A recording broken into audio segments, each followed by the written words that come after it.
cool. But finally, one question. I liked that, as it proceeds, there was a lot of, because we know her personally, there was a lot of truths also, like from your own life that you put into that. Tell us about that bits. Like there was a lot of your own sort inspiration, real life. In the material కదా. So basically Tarantino అనుకుంటా. See, I'm quoting Tarantino. So his quote ఆయన ఏమన్నారంటే, your writing, what you write should be so personal that when the world sees it, it has to be extremely embarrassing for you. Your writing should be extremely personal to you, that it should feel almost embarrassing for you to, watch it on screen. And so I felt that 2-3 సీన్లలో when I wrote about the you don't have to reveal if you no, that's okay. My dad is super chill about it.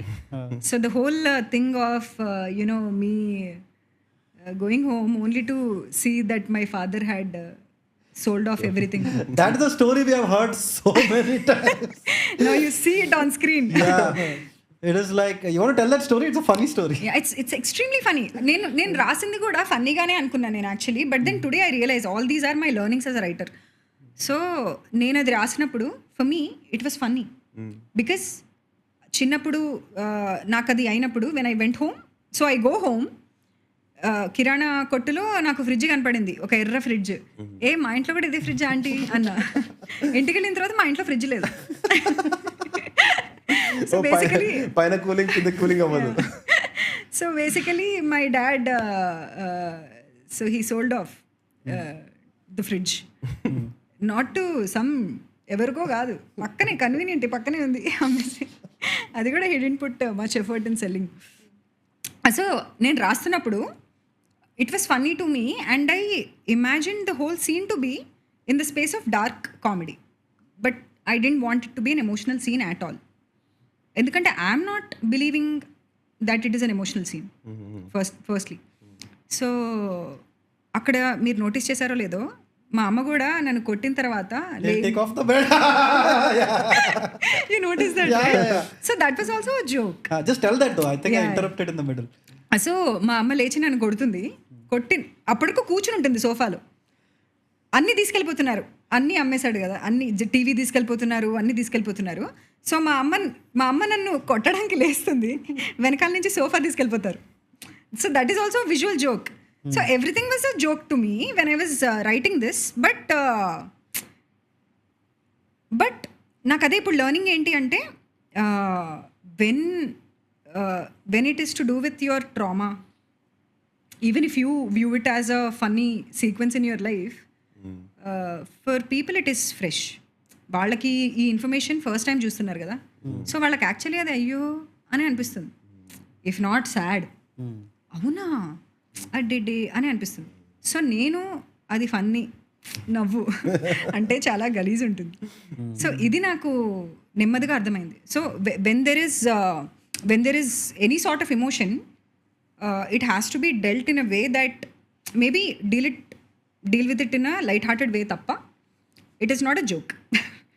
Not everything is a joke. So it will be very stupid if I write one more scene like that in the future, which I want to, because my dad is a great screen character. So అలా రాస్తే I have to be mindful, because కొంతమంది అన్నారు emotional scenes మాకు అసలు పండలేదు అని అన్నారు. నేను అనుకోవడము, అసలు నేను అది ఎమోషనల్గానే నేనే అనుకోలేదురా, నీకెందుకు పండుతుంది types. So maybe that's where I faulted, I think. No, it worked for me though. I'll tell you why. Because before you cut, you look at the camera. Yeah. And then that scene comes. So initially I was like, oh my God, I can't see Shalini crying. Because you will feel sad, right? I mean, your good friend is crying. I mean, and then when it comes back, it is a more serious look, right? So that whole scene worked for me because firstly, how you recognize that it's your fridge. Then there is a zoom into the stickers, which is all what children do, fridge stickers. Then when all of that thing ends, that other neighbor comes and says, can you chill these bottles? Yes. That also worked for me. Yes. That you still have to smile for the world. And then when it comes back, you can see there's a different I don't know if you intended it, but that certainly worked. Everything was intended. I'm so glad you picked up all these points, because అది కూడా we had to you know నాకు అది కూడా tension ఏంటంటే because I'm not the director. నాకు డైరెక్టర్తో ఇవన్నీ conversations అనమాట. It's the director's call to make it a single shot. But then నా టెన్షన్ ఏంటంటే all these points I'm intending on paper. ఏంటి అంటే అక్కడ మా అమ్మ బాధపడుతోంది, మా నాన్న ఆయన ట్రిప్లో ఉన్నాడు కదా, ద ఫాదర్స్ క్యారెక్టర్. ఏదో పవన్ కళ్యాణ్ పాట పాడుతున్నాడు. దానికంటే ముందు కూడా లైన్స్ ఏంటి ఆయనవి, 2 జళ్ళు వేసుకున్నావా, Yeah, yeah. ఆయన ట్రిప్లో ఆయన ఉన్నాడు. ఆయనకి అసలు nothing is visible here. So ఇవన్నీ సింగిల్ షాట్లో కన్వే అవుతాయా? Because we have to have closeups. So do we stage it like a proper scene where in there are closeups and cuts and reactions? అంటే the director was like no let this be a single shot. But that also I think worked. So credit to him that he wanted it to be a single follow shot for going అంత ఎంటీ ఏంట్రా అన్నీ అమ్మేసావారా, okay fine. And she goes running inside because there are her books అవన్నీ కూడా biology records అవన్నీ. So బయటకు వచ్చిన తర్వాత again the neighbour coming in and asking కూడా I thought it was all well. అంటే ఇప్పుడు I think it's a better call to have it as a single shot than cut close.